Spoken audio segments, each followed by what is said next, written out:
દ્વારકાધીશ। મારું નામ અમિત આહિર। હું નહીં પણ મારા દાદા વખતથી અમે લગભગ 50 વર્ષથી જંગલેશ્વર વિસ્તારમાં વસવાટ કરીએ છીએ અને મારા પરિવારની જેમ 9 કે 10,000 લોકો 9 કે 10,000 લોકો આ વિસ્તારમાં વસવાટ કરે છે અને અહીંયાથી મારા વડીલો હું બધા ભારતીય જનતા પાર્ટીના કાર્યકર્તા છીએ અને જ્યારે કોર્પોરેટરો ચૂંટણી લડતા હોય, ધારાસભ્યો ચૂંટણી લડતા હોય કે સાંસદ સભ્યો ચૂંટણી લડતા હોય ત્યારે અમારા વડીલોએ મેં ભારતીય જનતા પાર્ટી માટે પોતાનું લોહી અને પરસેવો રેડેલો છે અને વડીલોએ તો ત્યાં સુધી હું તમને કહું કે જ્યારે મતદાન હોય પોતાના ખર્ચે વાહનો બાંધી અને પબ્લિક ભેરું કરી અને ભારતીય જનતા પાર્ટીને મત દેવડાવ્યા છે।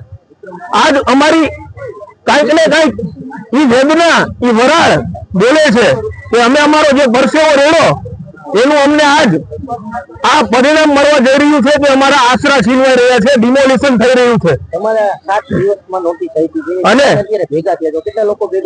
અત્યારે અંદાજિત 2500 થી 3000 લોકો ભેગા થયા છે અને મને જાણવા મળે છે કે વિસ્તારના 2 લોકોને હાર્ટ એટેક આવી ગયો છે અને મારી માવડીઓને હું જયારે જોઉં છું ને મારો જીવ બળી, મારું હૃદય કંપી ઉઠે છે। એના આહુડા પડતા હોય ને અને હિન્દુ મુસ્લિમ બધા છે અહીંયા અને બધા પરિવારની જેમ, ભાઈઓની જેમ ભાઈચારો રાખીને અહીંયા જીવ્યા છે અને કોઈ પણ સમાજનો એવો માણસ નહીં હોય કે જે જંગલેશ્વરની અંદર ન રહેતો હોય। જ્યારે 2 વ્યક્તિઓની લડાઈ હોય ને ત્યારે સોશિયલ મીડિયામાં વ્યૂ મેળવવા માટે તેમજ પબ્લિસિટી મેળવવા માટે અને 2 સમાજને સામા કરવા માટે જે રાજકારણીઓ તેમજ સમાજના યુવાનો જે અંદર ઝઘડા કરે છે ને એમને મારી વિનંતી છે કે આજે તમારો આયર સમાજ, આજે તમારો કોળી સમાજ, આજે તમારો દલિત સમાજ, આજે તમારો મુસ્લિમ સમાજ તકલીફમાં છે। તમે લોકો ક્યાં છો? 7 દિવસમાં નોટિસ આપી દેવામાં આવે। 7 દિવસમાં તમે મકાન ખાલી કરી દેજો। ભાઈ અમે કોઈ કબજા કરીને દબાણ કરીને અહીંયા નથી રહેલા। 60 વર્ષથી અમારી 3 પેઢીઓ અહીંયા નીકળી ગઈ છે। આ ધૂળમાં રમી અને મોટા થયા છીએ।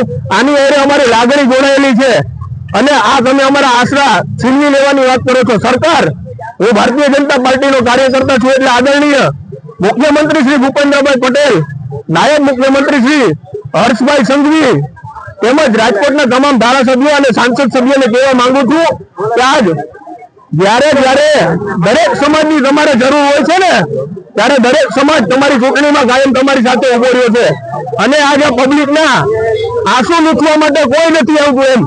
અરે દુઃખની વાત તો એ છે કે કોઈ પણ નેતા આ વિશે શબ્દ નથી બોલ્યો, બરોબર। દરેક સમાજના આગેવાનો અને નેતાઓને નમ્ર વિનંતી કરું છું કે ખાસ તમે બધા આ જનતાની વારે આવો, ડિમોલિશન ન થાય અને જંત્રી ભરી અને આ વિસ્તાર જે રહ્યો એને રેગ્યુલરાઇઝ કરાવવામાં મદદ કરો। વિસ્તારના લોકોને તમારી જરૂર છે એટલી નમ્ર વિનંતી સાથે જય હિન્દ, જય ભારત, જય દ્વારકાધીશ।